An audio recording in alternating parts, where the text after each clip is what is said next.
Assalamualaikum warahmatullahi wabarakatuh. Perkenalkan, nama saya Nabila Prameswari, saya dari kelas 3A.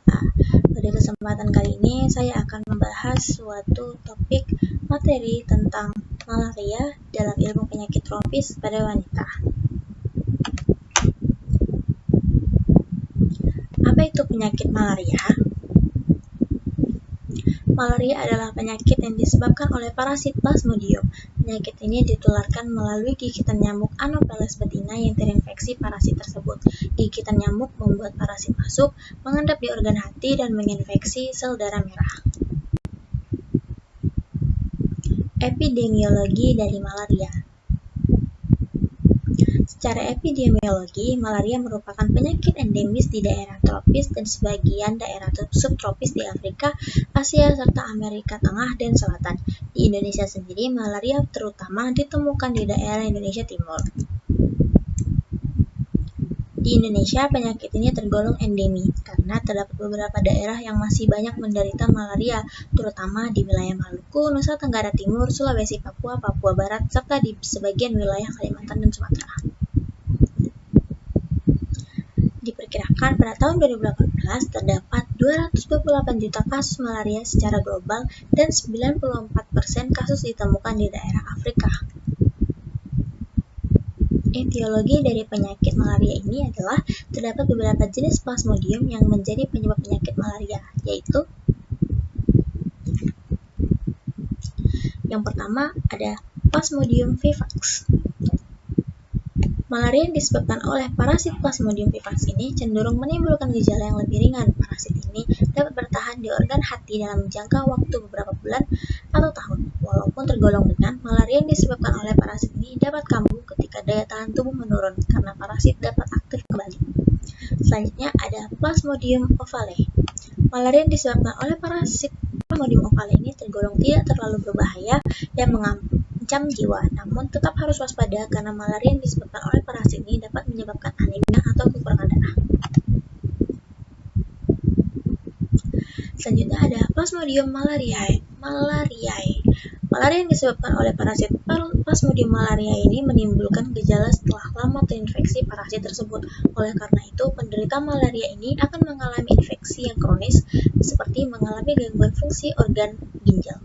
Selanjutnya adalah Plasmodium falciparum.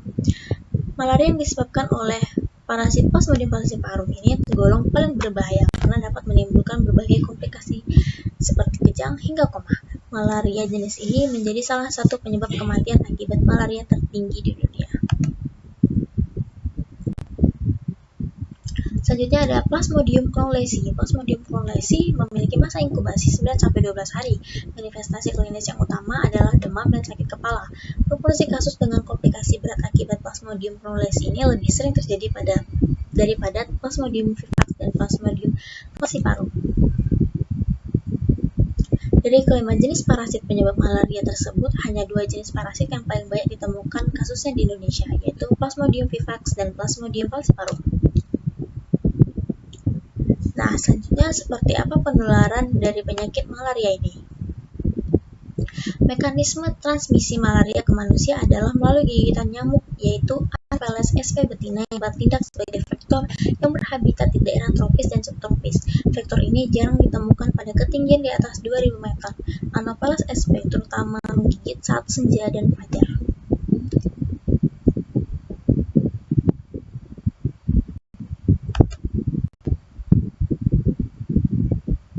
Seperti apa diagnosis dari penyakit malaria ini? Pertama yaitu demam, menggigil, sakit kepala, berkeringat banyak, lemas, pegal lindu, gejala anemia atau kurang darah, mual, dan muntah.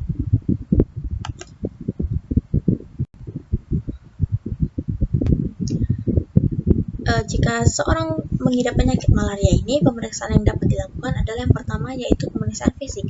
Pada pemeriksaan fisik, tanda yang sering ditemukan adalah suhu tubuh 37,5 derajat Celcius atau bisa mencapai 41 derajat Celcius, konjungtif anemis, sklera ikterik, dan hepatosplenomegali. Selanjutnya ada pemeriksaan penunjang. Penanganan dimulai dengan diagnosa malaria melalui pemeriksaan fisik dan tes diagnostik cepat RDT (Rapid Diagnostic Test). RDT ini dilakukan untuk mendeteksi keberadaan dan jenis parasit yang ada di tubuh sehingga menyebabkan malaria. Hasil dari RDT ini juga sangat penting untuk menentukan jenis pengobatan anti malaria yang akan diberikan kepada penderita.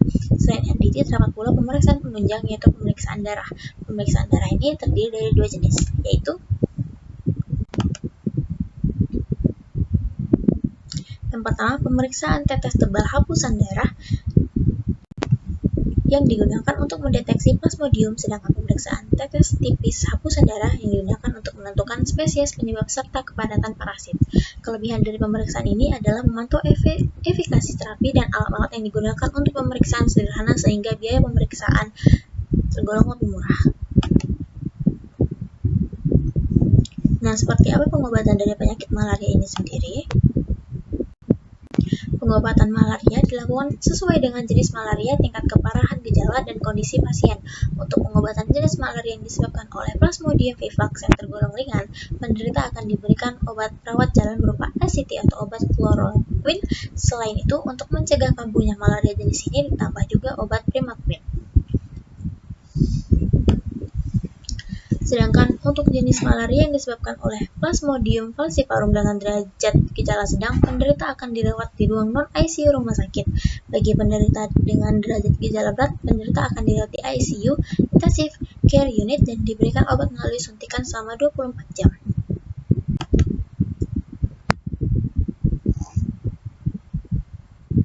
Seperti apa program pemberantasan dari penyakit malaria ini? Upaya pemerintah dalam program pengendalian malaria ini yaitu diagnosa malaria harus berkonfirmasi mikroskop atau rapid diagnostic test, pengobatan menggunakan artemisinin combination therapy, pencegahan penularan malaria melalui distribusi ke lampu, long-lasting intestinal neck, dan penyemprotan rumah, repellent, dan lainnya. Seperti apa pencegahan dari penyakit malaria ini?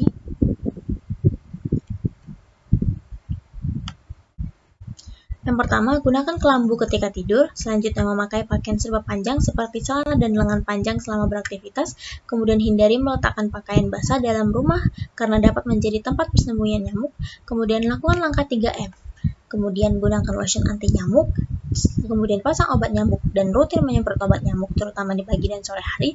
Kemudian, rutin melakukan fogging massal di daerah dengan tingkat malaria yang tinggi, minimal 1 bulan sekali. Terima kasih, sekian penjelasan mengenai penyakit malaria pada penyakit ilmu tropis pada wanita yang dapat Nabila sampaikan. Apabila terdapat kesalahan kata, Nabila mohon maaf. Terima kasih. Wassalamualaikum warahmatullahi wabarakatuh.